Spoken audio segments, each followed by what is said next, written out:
Assalamualaikum Formers Vita. How are you today? Yeah, Miss Susie hope all of you always in a good condition. Amin. Well, before we start, let's pray together. Doa for study.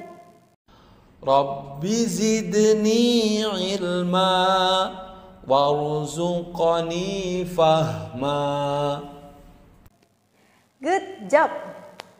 Okay, last week we've learned Unit 3. Let's talk about living things.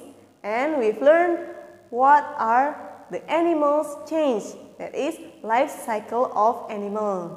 And today we are going to learn how can you classify animals. Nah, minggu ini kita akan belajar bagaimana mengklasifikasikan atau mengkelompokkan hewan. Classify animals atau klasifikasi hewan. Animals are classified into groups. Animals can be classified by what we want to learn about them. Hewan diklasifikasikan menjadi beberapa kelompok dan diklasifikasikan berdasarkan apa yang ingin kita pelajari tentang hewan tersebut. Animals can also be classified by how they look. Nah, hewan bisa diklasifikasikan berdasarkan penampilannya.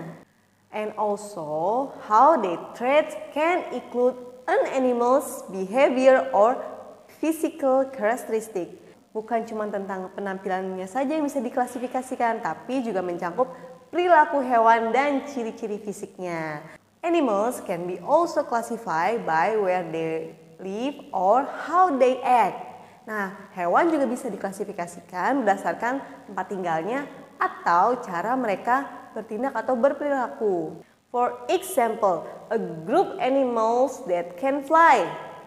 Contohnya, klasifikasi atau pengelompokan hewan berdasarkan yang bisa terbang.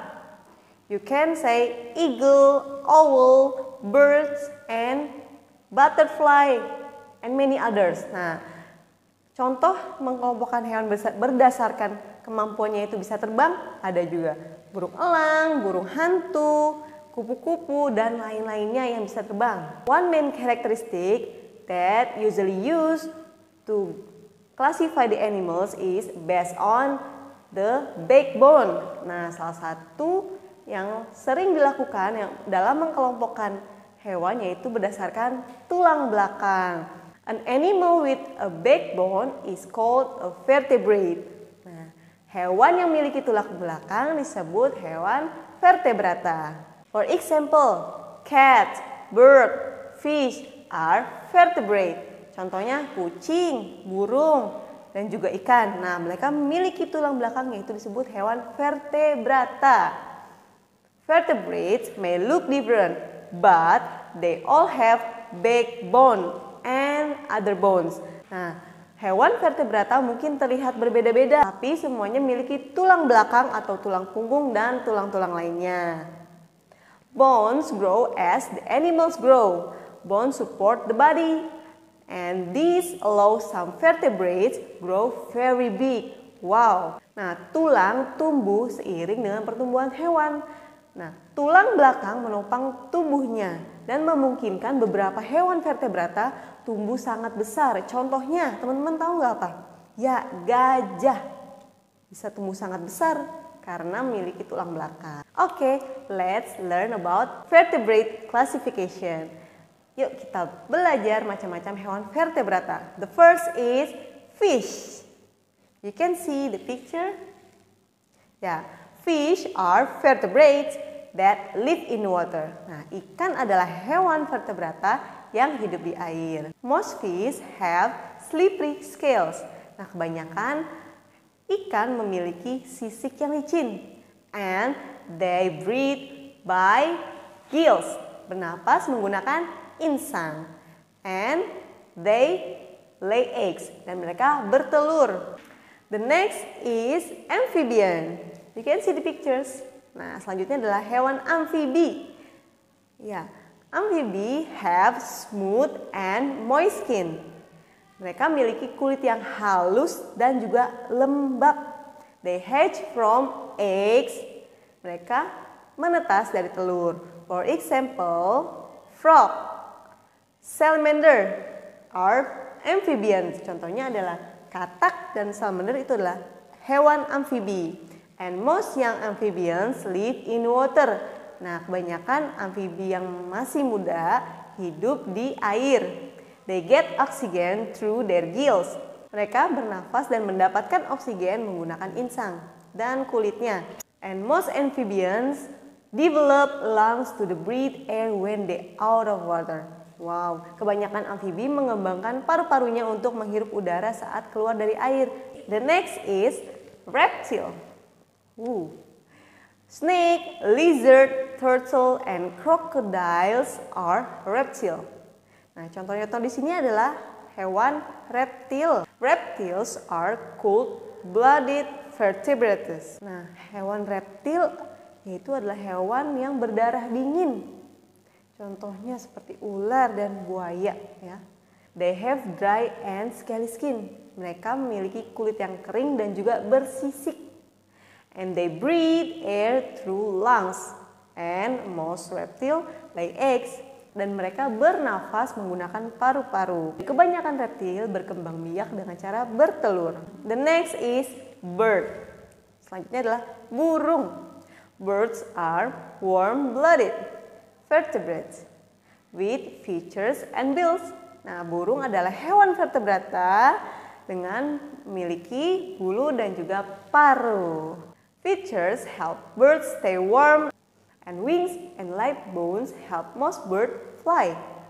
Nah, sayap dan tulang yang ringan membantu mereka untuk terbang dengan mudah. And they breathe air through lungs. Dan bernafas menggunakan paru-paru.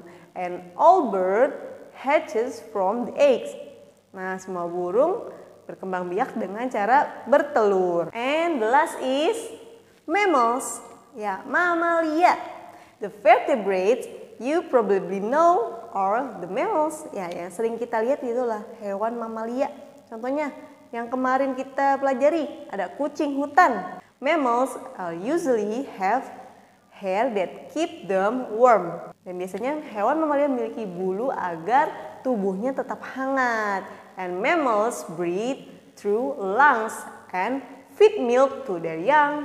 Mamalia bernafas menggunakan paru-paru dan menyusui anak-anaknya. And most mammals are born alive instead of hatching from eggs. Nah, mamalia berkembang biak bukan dengan cara bertelur, melainkan adalah melahirkan. Next classification is animal without backbone. Wow. Yang selanjutnya adalah hewan tanpa tulang belakang. It's called invertebrate. Yaitu disebut invertebrata.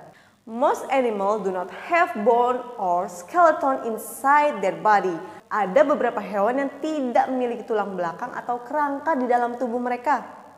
And for example, that is sea stars, spider, jellyfish, and many others.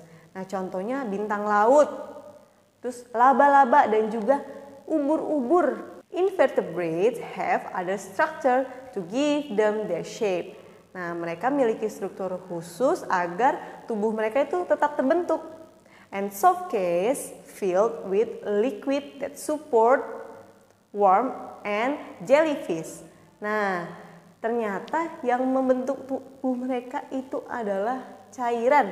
Nah, contoh lain yaitu adalah cangkang bisa melindungi hewan seperti kerang atau kepiting. And insect have a hard covering on their outside of the body.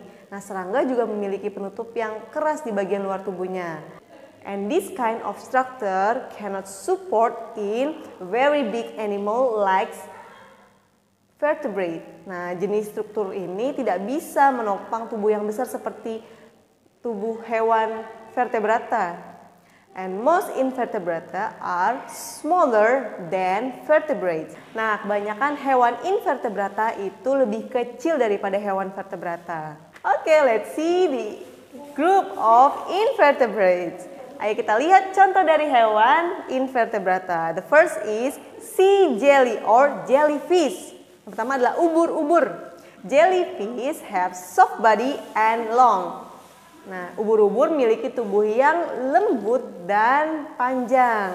And the body of jellyfish is made mostly of water. Nah, tubuhnya sebagian besar terbuat dari air. A sea jelly stand in prey before pulling into the stomach. Mereka membuat mangsanya pingsan dulu sebelum menariknya ke dalam perutnya. And most jellyfish live in the ocean. Nah, sebagian besar ubur-ubur hidup di samudra atau lautan. The next is worm, cacing. Ya, worms are animals with long, soft body and no legs. Ya, cacing adalah hewan yang panjang, lembut, dan tidak memiliki kaki. These invertebrates help keep soil healthy. Wow, ternyata hewan ini membantu dan menjaga tanaman agar tetap subur atau sehat. The next is mollusk atau molluska. Mollusks have soft body. Molluska memiliki tubuh yang lembut, and many mollusks have hard shell and eyes. Nah, mereka memiliki cangkang dan juga mata yang keras. And some mollusks include octopus, squid, clams, and snail. Nah, contohnya itu adalah seperti gurita, cumi-cumi, kerang, dan juga siput. And the last is arthropods atau arthropoda. Nah, arthropods are the largest group of invertebrates. Nah, arthropoda adalah kelompok terbesar dari invertebrata atau hewan tidak bertulang belakang. An arthropod is an animal that has hard covering outside its body. Nah, hewan yang memiliki tubuh yang keras atau cangkang yang keras di luar tubuhnya. The body of arthropods have more than one main part and their legs have joined. Tubuh dari arthropoda memiliki lebih dari satu bagian utama. Nah, dan kakinya memiliki beberapa persendian.